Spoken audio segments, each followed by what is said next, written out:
ஒரே சாலை, ஒரே இடம், ஆனா 2 காலகட்டம்.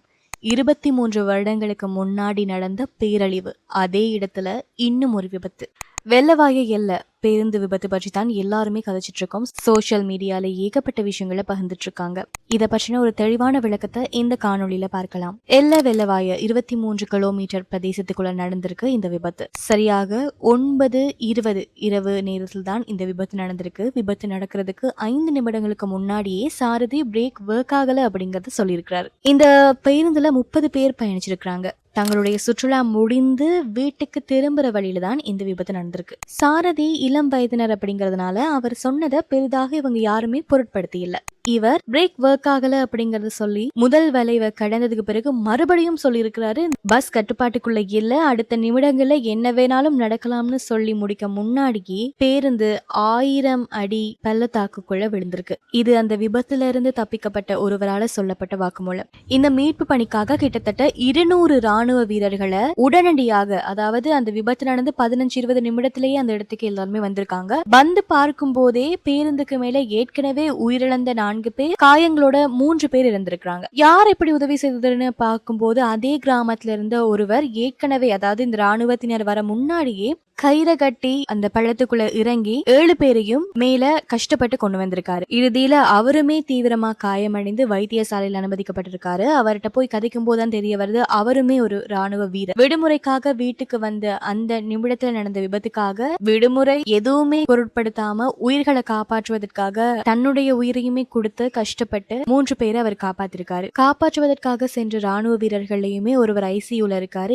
ஏன்னா அவர் உடல்களை எடுத்துட்டு மேல வரும்போது மிகப்பெரிய கல் அவருடைய தலையில அடிபட்டு அந்த நிமிடத்துல இவங்களை காப்பாற்றுவதுதான் முக்கியம் அப்படின்னு அவருடைய உயிரையுமே பொருட்படுத்தாது நிறைய பேரை காப்பாற்றிருக்காங்க. இறுதியில அவருக்கு அதிகளவான இரத்த கசிவு ஏற்பட்டதுனால ஐசியூல இப்ப அவர் அட்மிட் பண்ணிருக்காங்க. இந்த சமயத்துல சோசியல் மீடியா மிகப்பெரிய அளவுல எல்லாருக்குமே உதவி பண்ணிருக்கு. அந்த நேரத்துல நிறைய பேர் போஸ்ட் போட்டிருக்காங்க, இப்படி ஒரு விபத்து நடந்திருக்கு, உங்களுடைய உதவி வேணும்னு சொல்லும் போது தீப்பந்தம், கயிறு இப்படி நிறைய எடுத்துக்கொண்டு நிறைய பேர் அந்த குறிப்பிட்ட இடத்திற்கு போயிருக்காங்க. இது உண்மையாகவே பாராட்ட வேண்டிய ஒரு விஷயம். சாரதி உட்பட கிட்டத்தட்ட 15 பேர் உயிரிழந்திருக்கிறாங்க. 18 பேர் சிகிச்சை பெற்றுக் கொண்டிருக்காங்க. அதுல 7 பேருடைய நிலை கவலைக்கிடமாக இருக்கிறதுன்னு சொல்லப்படுது. நிறைய பேருடைய கருத்துக்கள் என்னன்னா, இந்த பேருந்தினுடைய வேகம் வளைவுகள்ல வரும்போது அதிகளவான வேகத்துல வந்ததாகவும், பேருந்துக்கு வெளியவும் சரி உள்ளவும் சரி அதிகளவாக சத்தமாக இருந்ததாகவும் சொல்லப்படுது. இது எல்லாத்தையுமே விட பேருந்துல பிரேக் வேலை செய்யலங்கிற பட்சத்துல அது அந்த நிமிடத்திலேயே ஏதாவது எல்லாரும் ஒன்றா சேர்ந்து பேருந்தை நிறுத்தி இருக்கலாம். இன்னுமே வேகமாக தான் அவர் பேருந்தை செலுத்திருக்காரு. அதுக்கான காரணம் ஏன் அப்படிங்கிறது எல்லாருக்குமே கொஸ்டின் மார்க்காக தான் இருக்கு. இது எப்படியெல்லாம் இருக்கு, ஜனாதிபதி நிதியத்துல இருந்து 10 லட்சம் வழங்குறதுக்காக